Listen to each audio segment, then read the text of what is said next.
पति ने पेट में मुक्का मारा ताकि बच्चा मर जाए। फातिमा ने तलाक लिया और 1 साल में कमा डाले 30 लाख रुपये।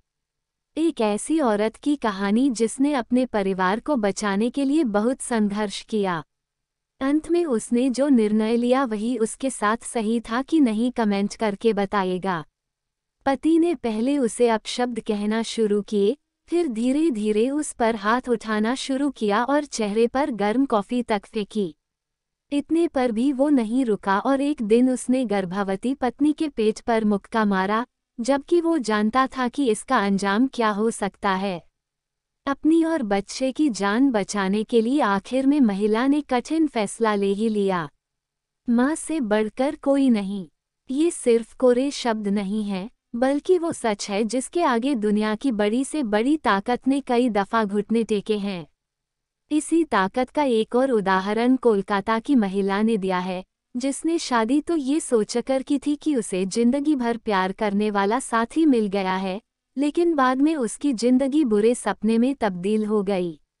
हालांकि महिला ने इस कठिन समय में भी अपने कोख में पल रहे बच्चे के खातिर हिम्मत नहीं हारी और नरक समान जिंदगी से बाहर निकलकर उसने अपने दम पर बिजनेस खड़ा किया और 1 साल में 30 लाख की कमाई कर डाली। दूसरों ने की थी सावधान करने की कोशिश। फातिमा ने इंस्टाग्राम पेज पर अपनी पूरी कहानी शेयर की है। उन्होंने बताया कि कैसे साल 2019 में उनकी अपने पूर्व पति से मुलाकात हुई थी। उस दौरान उन्हें लगता था कि उन्हें सबसे ज्यादा प्यार करने वाला पार्टनर मिल गया है। कुछ लोग उन्हें सावधान करते रहते थे कि वो लड़का सही नहीं है। इस बारे में जब फातिमा अपने पार्टनर से सवाल करती थी, तो वह कहता था कि दूसरे उससे जलते हैं और नहीं चाहते कि दोनों की शादी हो। लेकिन बाद में दूसरों की कही बातें ही सच साबित हुईं। पति ने दिखाए असली रंग। शादी के बाद धीरे धीरे पति ने उसे दोस्तों व परिवार से अलग करना शुरू कर दिया। वह गुस्सा होता तो उसके लिए भी फातिमा और उसके माता पिता को दोषी ठहराता। कुछ महीने बाद ही कोरोना ने पैर पसारना शुरू कर दिए और लॉकडाउन लग गया। इसी दौरान फातिमा को पता चला कि वह गर्भवती है। हालांकि वह इस खुशी को मना पाती उससे पहले ही उसके पति के असली रंग सामने आने लगे। वह उससे लड़कता और अपशब्द सुनाता, गर्म कॉफी फेंकी, जान लेने की कोशिश। चीजें हर बीतते दिन के साथ और खराब होती चली गईं। उसके पति ने उसे फिजिकली अब्यूज करना शुरू कर दिया। वो कभी हाथ उठाता तो कभी गर्म कॉफी उस पर फेंकता। एक बार बहस के दौरान उसने फातिमा के पेट में मुक्का मार दिया। ये उसके व बच्चे के लिए जानलेवा साबित हो सकता है। फातिमा ने जब ससुराल वालों से मदद मांगने की कोशिश की, तो उन्होंने उल्टा उसे ही दोषी ठहराया और ये समझाने की कोशिश की कि ये सब शादीशुदा जीवन का हिस्सा है और नरक से निकलने की कोशिश हुई शुरू। पति उसकी जान लेने की कोशिश कर चुका था और ससुराल से उसे बिल्कुल सपोर्ट नहीं था। इसके बाद फातिमा ने बाहर से मदद मांगना शुरू कर दिया। उसने अपनी डॉक्टर को स्थिति बताई, जिसने उसे सर्टिफिकेट बनाकर दिया कि वह ट्रैवल के लिए फिट है। इसके बाद फातिमा ने पति के खिलाफ ऑनलाइन शिकायत दर्ज करवाई। इसे प्रोसेस होने में करीब 1 सप्ताह लगा। इसी बीच वह घर छोड़ने की कोशिश करने लगी। उसके पति को इसकी भनक लग गई और उसने उसे कमरे में कैद कर दिया और खाना तक नहीं दिया।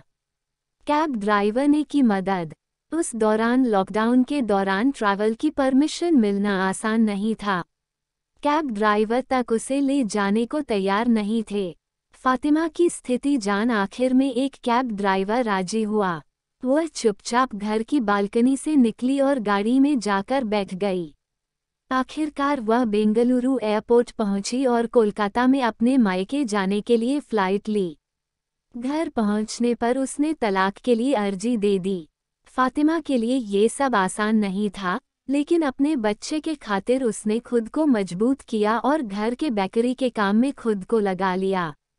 फातिमा के केक और पेस्ट्री हिट हुए। उसने पैसे इकट्ठा कर मशीनें खरीदी और अपना कैफे भी ओपन किया। वो अपने नवजात बच्चे को लेकर काम पर जाती थी। अपने परिवार के सपोर्ट और लोगों से मिले पॉजिटिव रिस्पॉन्स के कारण फातिमा ने पहले साल में ही 30 लाख रुपये कमा लिए। अपनी बेटी को वह बेस्ट चीजें देना चाहती हैं। फातिमा का कहना है कि अब उनके मन में किसी चीज को लेकर डर नहीं है और उसका पूरा ध्यान सिर्फ काम व बेटी पर ही है। आज की तारीख में फातिमा की कहानी न जाने कितनी लोगों के लिए प्रेरणा बन चुकी है। दोस्तों, फातिमा के साहस की कहानी आपको कैसी लगी, एक प्यारा सा कमेंट करके जरूर बताइएगा। वीडियो पसंद आई हो तो प्लीज़ लाइक शेयर भी जरूर करिएगा। और अगर अभी तक आपने हमारे चैनल को सब्सक्राइब नहीं किया है तो प्लीज़ दोस्तों, आपसे रिक्वेस्ट है हमारे चैनल को सब्सक्राइब जरूर कर लीजिएगा। हमारा साथ देने के लिए आप सभी का दिल से धन्यवाद।